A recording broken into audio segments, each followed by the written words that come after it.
So welcome to our second lecture on day 2. So we're going to go into some discussion about maritime industries in the area. The focus will be on the fishing industry, whaling, and then of course onshore and shipbuilding. And I really like this picture on the right here. We have the sailors standing around on the deck of their fishing boat, baiting all those huge long lines for their trawls. All right, let's get started. So like most ports in New England, Portsmouth was home to fishermen who took their boats out onto the banks offshore and returned to port with their catch for sale. And so this map is showing the distinct lines of where each of those fishing grounds are out in the ocean. So we have the Grand Banks and smaller ones along the continental shelf running along Nova Scotia there. Salt cod was one of the essentials in that web of Atlantic commerce. The cod wasn't really harvested on an industrial scale until the mid-1800s.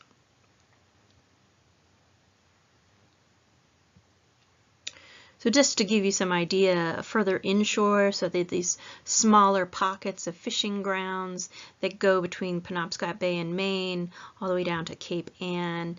And so just like zooming into those around Portsmouth, you can see the knowledge of what is underwater there that the fishermen have fished on for so many years. So these vast underwater banks that stretch out along the continental shelf. The most important areas were the Grand Banks location and George's Bank, which is located about 100 miles east of Cape Cod. And so part of the New England cod fishery growing so much mid-1800s, it was also this flood of immigrants that came into the U.S. and so many of them came to find work in the fisheries. So the primary source that you have for today, the fisheries of New Hampshire in 1884, shows the limited participation that Portsmouth had. And if you look specifically at the numbers, like the present extent of fisheries that's described for New Hampshire, it's saying that the fishing fleet was only of 23 vessels for the capture of cod and mackerel. And these vessels, along with their gear and outfit, were valued at about $100,000. Of course, that's 1880s dollars. And then in the shore fisheries, there was far more boats, so they had 117, but their values were much lower, so there's 12,000. So although there's far more participating in it, the amount that they have to invest in it is less to get them going. So part of working out on the North Atlantic meant, an unfortunate amount of tragedy and death from fishermen who would lose their lives out on the banks. So one statistic, between 1866 and 1890, more than 380 schooners and 2,450 men did not return from just one town in Massachusetts. So at this point, community members formed the Fishermen's and Seamen's Widows and Orphans Aid Society to help fund those fishermen's families. In 1882, Captain Joseph Collins asked, "When will the slaughter cease?"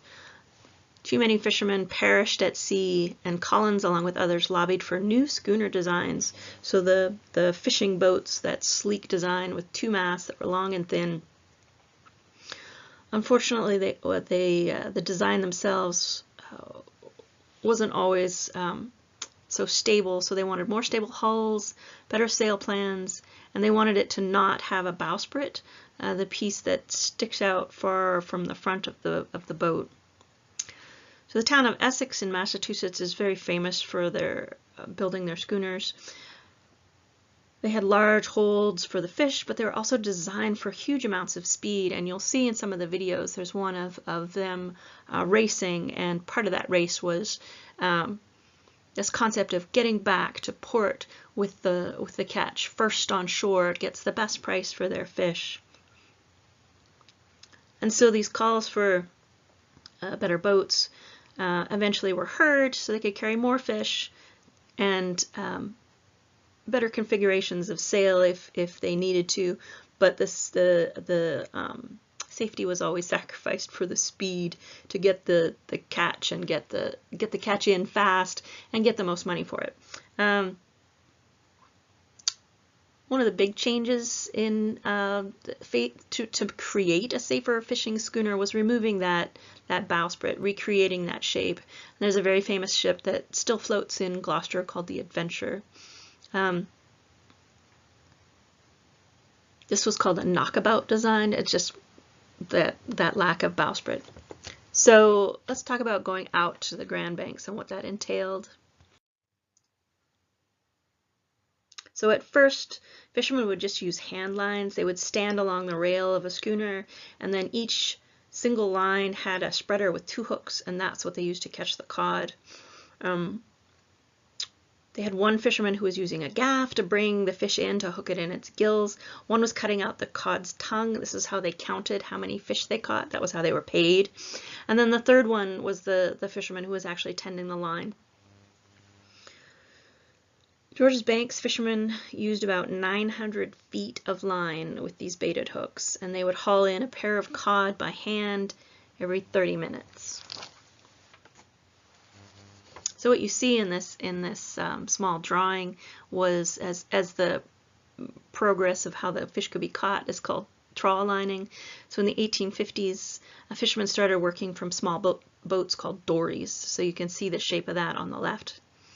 Fishermen caught significantly more cod working from the dories, but unfortunately sometimes, especially when the fogs rolled in, these small dories could be separated from the larger ships, the schooners on the right.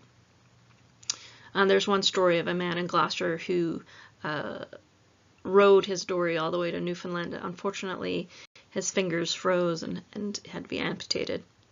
So what happened to the cod? There was this huge fishing industry that peaked in the 1880s, and a fisherman after that continued to work coastal and offshore waters. In the 20th century, it had moved on to diesel and gasoline powered vessels instead of sail.